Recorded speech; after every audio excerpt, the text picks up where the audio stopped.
is chapter number, I am your Islamic teacher. This is chapter number 4, good conduct and characters.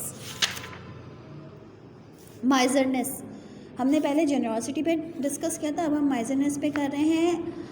माइजरनेस कंजूसी को कहा जाता है, लेकिन माइजरनेस यहाँ पे अल्लाह ताला हमें समझाने के लिए क्या बता रहे हैं कि अल्लाह ताला ने हर चीज़ का हिसाब रखा. अगर हम अच्छे काम करेंगे उसका हिसाब है, अगर हम गलत काम करेंगे उसका हिसाब है, अगर हम गलत बातें करेंगे उसका हिसाब है, अगर अच्छे अल्फाज इस्तेमाल करेंगे तो उसका हिसाब है, अगर हम गंदे अल्फाज इस्तेमाल करेंगे उसका हिसाब है. अल्लाह ताला ने कहा मैं तुमसे हर बारे में पूछूंगा. तो पूछने का हक़ किसको होता है? पूछने का हक़ सिर्फ़ और सिर्फ मालिक को होता है. जो मालिक होता है ना वही पूछता है. अगर मेरे पास किसी चीज़ की मैं मालिक हूँ तो मैं उसके बारे में बात कर सकती हूँ, मैं उसके बारे में पूछ सकती हूँ उसको किसने इस्तेमाल किया, किस तरह से इस्तेमाल किया, कितने घंटे इस्तेमाल किया. इसी तरह से अल्लाह ताला ने कहा है कि मैं तुम्हें सारी नेमतें दे रहा हूँ, लेकिन मैं तुमसे इसके बारे में पूछूंगा. इसको कहाँ लगाया, कितनी देर लगाया, कितनी देर इस्तेमाल किया, कैसे अल्फाज इस्तेमाल किए थे, ज़बान दी थी तो कैसे अल्फाज इस्तेमाल किए थे, आँखें दी थी तो क्या चीज़ देखने में इसको टाइम पास किया तुमने, अपना कान दिए थे तो कान को किस तरह से इस्तेमाल किया. इसी तरह से मैंने तुम्हें दौलत दी थी तो तुमने दौलत किस तरह से इस्तेमाल की. हाथ दिए तो हाथ किस काम में इस्तेमाल किए, पैर दिए तो पैर किस काम में इस्तेमाल दिए, दिमाग दिया तो दिमाग किस काम में इस्तेमाल किया, तालीम हासिल करने में इस्तेमाल किया या लोगों को परेशान करने में इस्तेमाल किया. हमें अल्लाह ताला ने अशरफुल मखलूक़ात बनाया है ना, उसने हमें सारी चीज़ें दी हैं. दिमाग, शऊर, हाथ, पाँव, आँख, नाक, कान, सब चीज़ें दी हैं और सबसे अहम हमें शऊर दे दिया.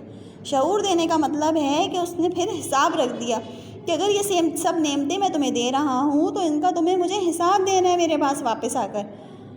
कुरान शरीफ में भी बताया गया है, do not tie your hand to your neck, be miserly और spend it off too much, be wasteful so that you become blame worthy and in severe poverty.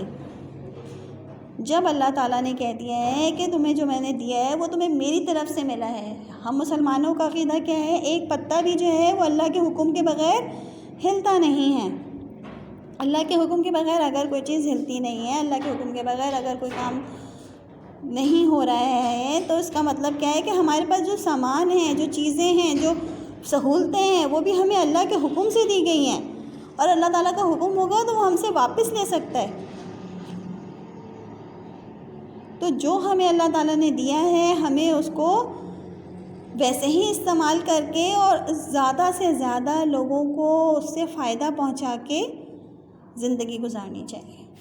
हमारे प्यारे नबी ने भी क्या बताया है, हमारे प्यारे नबी सल्लल्लाहु अलैहि वसल्लम जिनकी ज़िंदगी हमारे लिए ज़ाब्ते हयात है, ज़िंदगी गुजारने का तरीका उन्होंने हमें बताया है.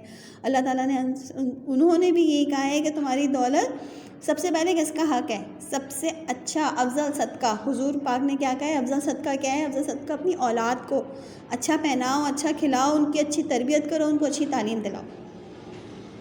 फिर उसके बाद आपके रिश्तेदारों का, आपके भाई बहनों का, उसके बाद आपके रिश्तेदारों का आपके ऊपर हक़ बनता है. और अल्लाह ताला ने और हुजूर पाक ने ये भी बता दिया है कि ज़्यादा सहूलतों पे, अपनी आसाइशों पे ना खर्च करो.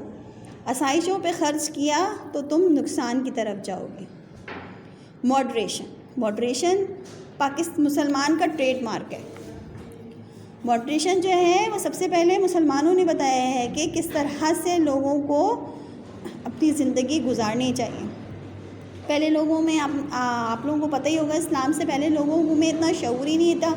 इस्लाम की बातें पैगंबर अल्लाह ताला भिजवा रहे थे उनको बताने के लिए कि तुमने अपनी ज़िंदगी कैसे गुजारनी है. लेकिन कुछ लोग थे जो पैगंबरों की बात मानते थे और आफ्टर इट वो क्या करते थे, इन बातों को भूल जाते थे और पैगंबरों का और जो पैगंबर की बात मानते थे उनका मजाक उड़ाना शुरू कर देते थे.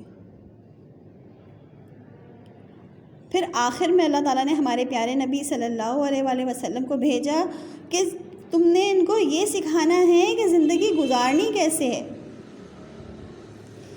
कैसे सोना है, कैसे उठना है, कितना खाना है, कितना पीना है, कैसे लोगों से बात करना है. ये सारे तरीक़े हमारे इस्लाम ने पहले बताए लोगों को. हमारी ज़िंदगियों में जो हमें अल्लाह ताला ने दुनिया में भेजा है वो ऐसे ही नहीं भेजा, इसका कोई मकसद है और मकसद पूरा करना हमारा फ़र्ज़ है. उस राह अमल पे चलना हमारा फ़र्ज़ है. قرآن دیا گیا ہے تاکہ وہ ہمیں حضور پاک کی زندگی بتائی گئی ہے سب سے پہلے، پھر ہمیں قرآن دیا گیا ہے کہ حضور پاک تو واپس چلے گئے لیکن انہوں نے تو پردہ فرما لیا دنیا سے، لیکن یہ کتاب ہے، آپ اس کتاب سے پڑھ کے جو ہے وہ اپنی کامیابی تک پہنچ سکتے ہیں۔ اگر ہم اللہ تعالیٰ کے بتائے ہوئے احکامات پہ، حضور پاک کی گزاری ہوئی زندگی پہ اور قرآن شریف کے بتائے ہوئے احکامات پہ چلیں تو ہماری زندگی میں کچھ بھی مشکل نہیں ہے۔